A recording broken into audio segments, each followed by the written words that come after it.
They say a wise man climbs Mount Fuji once, and a fool climbs it twice.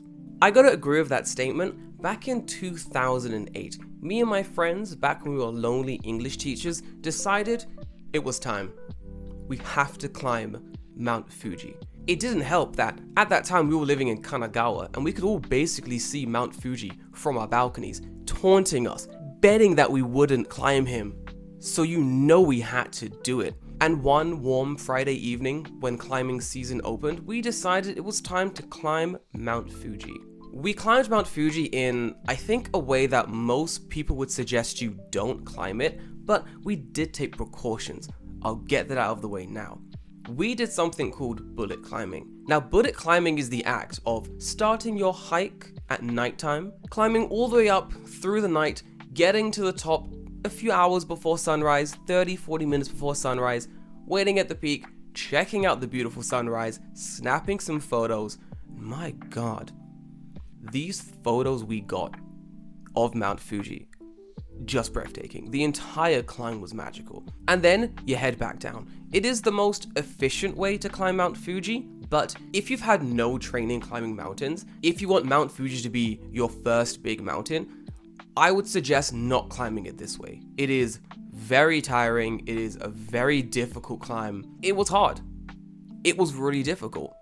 Luckily, we took precautions. We climbed other mountains for training before we climbed Mount Fuji. Everyone tried to get their fitness up to an appropriate level where climbing Mount Fuji all night wasn't going to kill them. We also had a guide with us.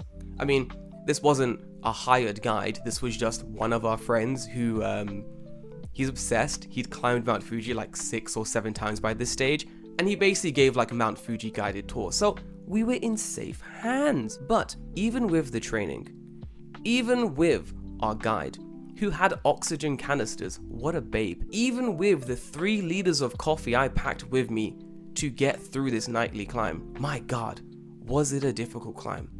Was it amazing? Yeah, it was beautiful.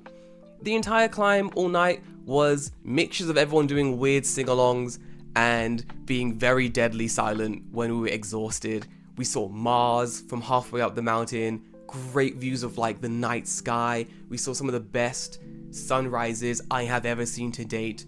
Would I do it again? No. Hell no. No way. Probably not.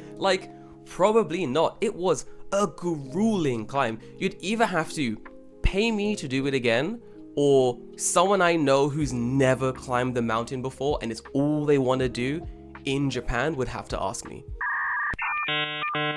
And even then, I might just say no, because my gosh, what a climb. What a climb. Why do I bring up my experience climbing Mount Fuji? Well, I climbed it back in 2008. I also climbed it, very importantly, during open season. That's between early July and early September, I climbed this mountain.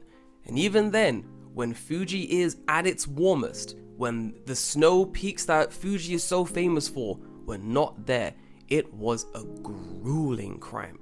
Which brings me to the hero of our story, who decides not only to climb Mount Fuji once, but twice. 27-year-old Chinese student living in Japan decides, I'm gonna climb Mount Fuji. And not only am I gonna climb Mount Fuji, I'm gonna climb Mount Fuji in August, before the climbing season has begun, when there's still snow on the damn mountain.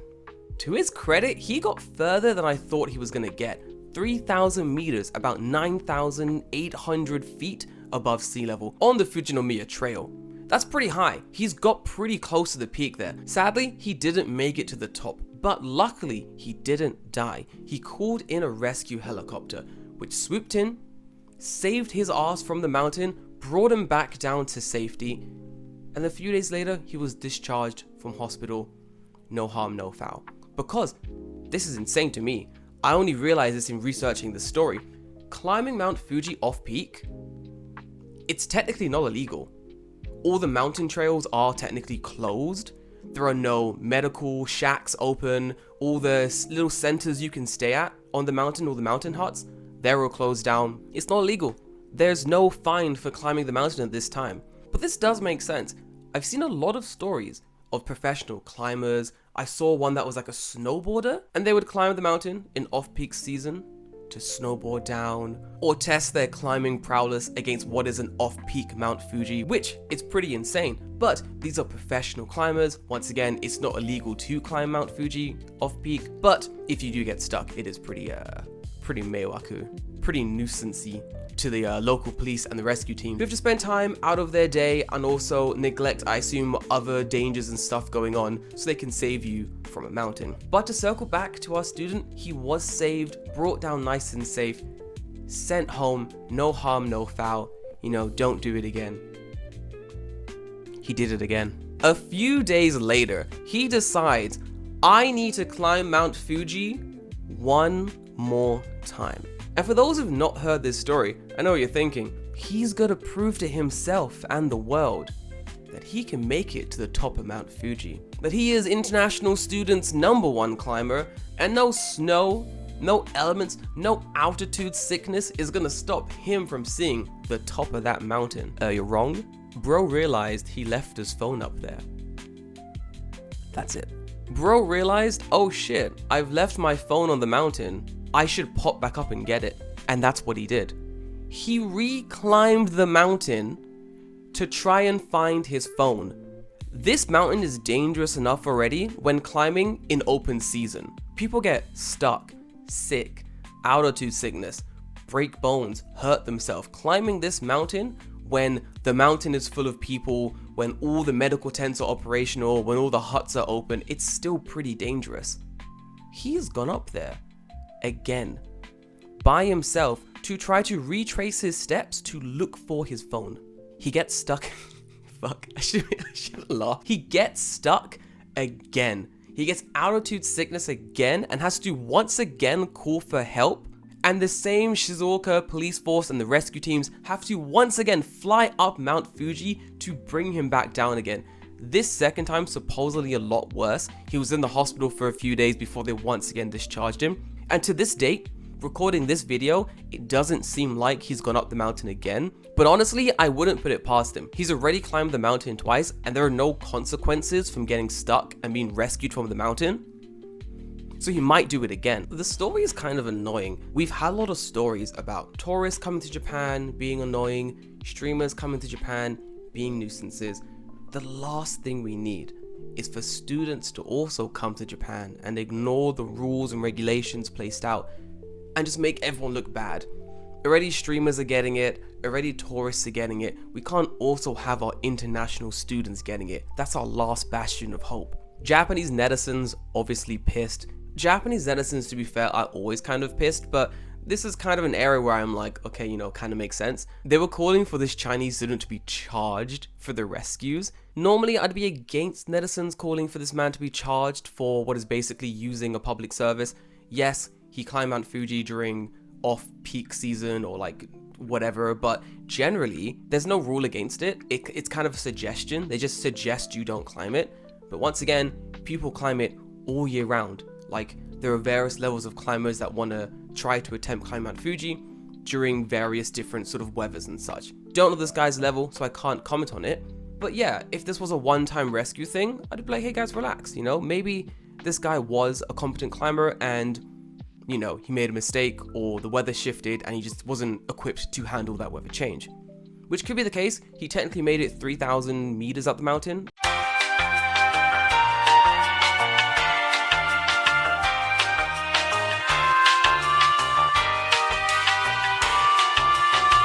And Mount Fuji is what, 3,600 something, 900 something? He was almost at the top.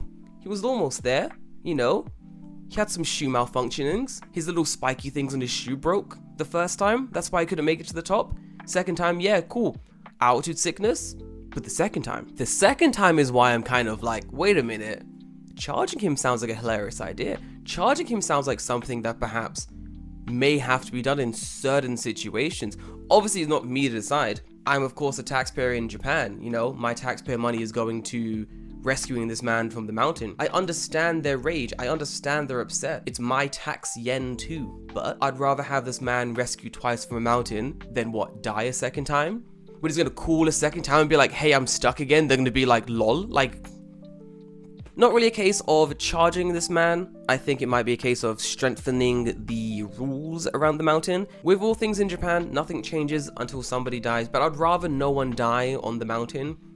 I'd rather no one die in any situation before Japan makes changes, but in this situation, it appears that people are still going to climb the mountain unless it's not a suggestion that they can't climb it in off-peak seasons. They make it some kind of rule or law or something. So until that happens, I think these situations will happen more. I would even go as far to say that if the second time he climbed the mountain wasn't for such a stupid reason, to collect his phone, I don't think this would have made news at all. Man climbs mountain twice, gets saved twice, that's not a story.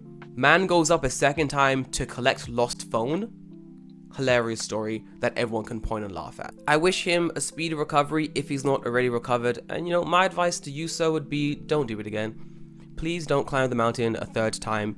Leave your phone up there on the mountain. Unless it rolls down, it's going to be exactly where you left it, if not at one of the huts when mountain climbing season opens. And guys, that's all I have for you today. Would you climb Mount Fuji? I mean, not during off-peak season, just in general. Is it a mountain you want to climb? Or have you climbed it already? Let me know in the comments down below. And I'll see you again with more strange and interesting stories from Japan. Goodbye.